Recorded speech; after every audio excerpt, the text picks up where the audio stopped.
Today we're reviewing the Uniqlo and JW Anderson Summer 2025 collection. Now you might be wondering, Kevin, why the hell are you wearing a massive coat and a scarf? Well, that's because they decided to drop this summer collection in the middle of January. And for context, it was -7 last week in the UK and snowing. But nevertheless, I got the items here, so let's take a look and see how they fit and whether or not they're worth your hard-earned cash. And before I forget, everything I'm wearing is showing on the screen right now, and all the products are linked in the description below. They are affiliate links. It won't cost you anything extra to buy from them, but if you do, I will make a small commission from it, and it just helps support the channel. Okay, so I'm going to start with what I think are the best items first, and then go down the list.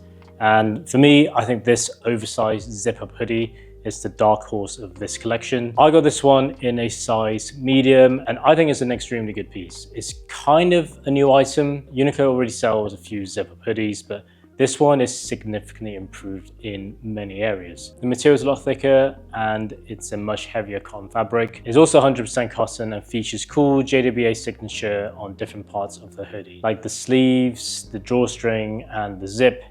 This is probably the best item in terms of quality, and for £5 more than the standard Uniqlo hoodie, I think this is a no-brainer to pick up. They've got 4 different colors to choose from. Black seems to be the most popular and is currently out of stock, but for me, I think all 4 colors look really good. So another great item from this collection is the Drawstring Bag.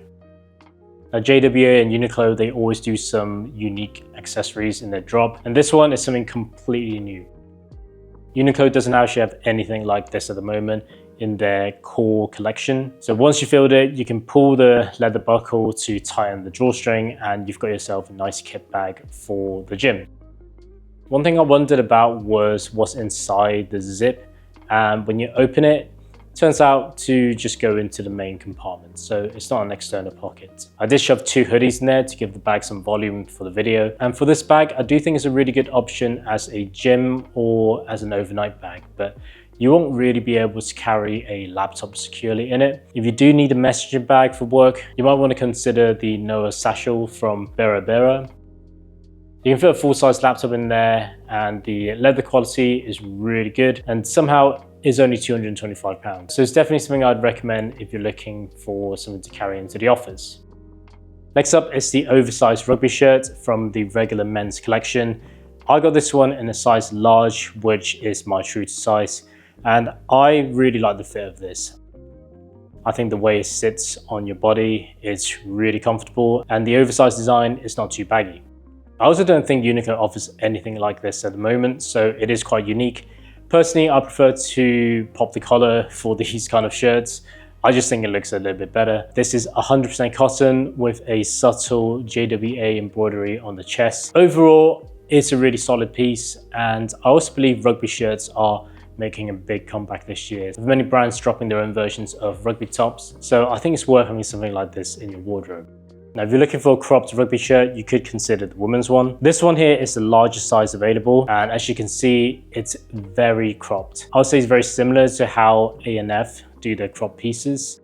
I'm 175 cm, around 80 kilos, and it just about fits me. So if you do have a bigger frame, then it might not fit as well. I do really like the color scheme of this rugby shirt. Again, it's quite different from anything else Uniqlo is offering.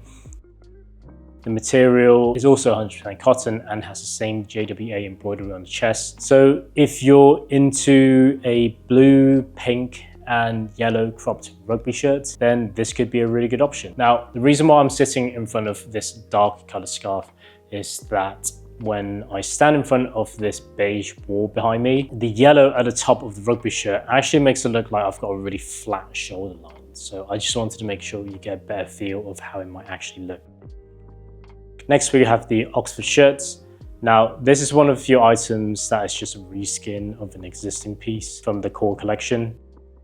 It's a darker blue than the standard Oxford shirt. I don't think it's anything special. In my opinion, if you're going to reskin something, it should be unique. So like the Souffle yarn from the winter collection, the gradient is really special. You know, we've not seen anything like that from Uniqlo's JWA collaborations. So that piece I think is really good. But this, I just think is really low effort. In terms of fit, it's pretty generic, especially if you button it up. But I guess they want you to pair it with their tie. Now the tie is great because, to my knowledge, Uniqlo has never sold ties before, at least not in the European market. And this one is 100% silk, and the design is really solid.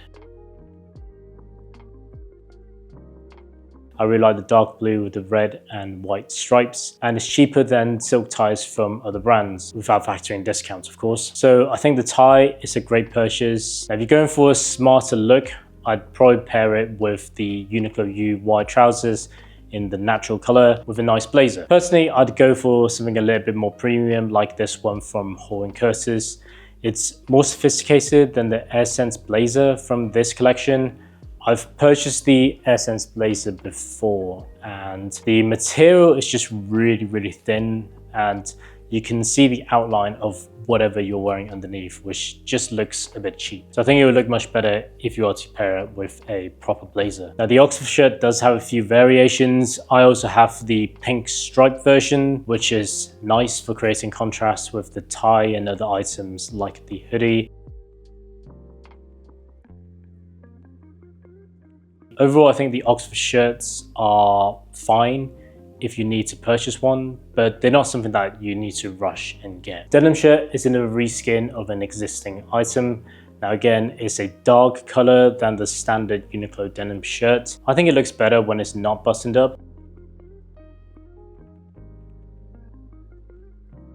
There's also a denim hat that goes with it. Personally, I don't like this denim hat at all. It's got a lot of material on the sides, which makes my head look even bigger than it already is.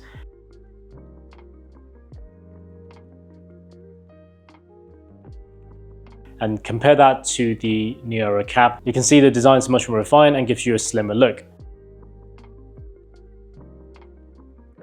So lastly, let's talk about socks. I think the best design is the cream colored one with the red stripes. They've also got the green ones. Those are sold out when I checked the website. I did pick up the green and the blue striped ones that runs through the entire socks, but I'm not a massive fan of this design, so I probably won't keep them. The embroidery is really subtle, and once you've got the socks on, you can barely see it.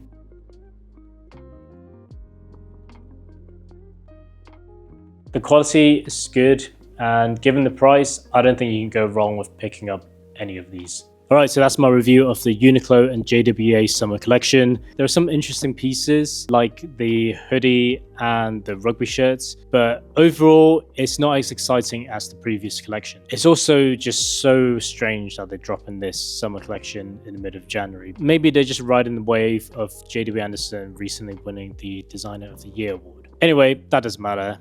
But what does matter is I want to know what you think of this collection. Are there any pieces you plan to pick up? Let me know in the comments below. And as always, thanks for watching.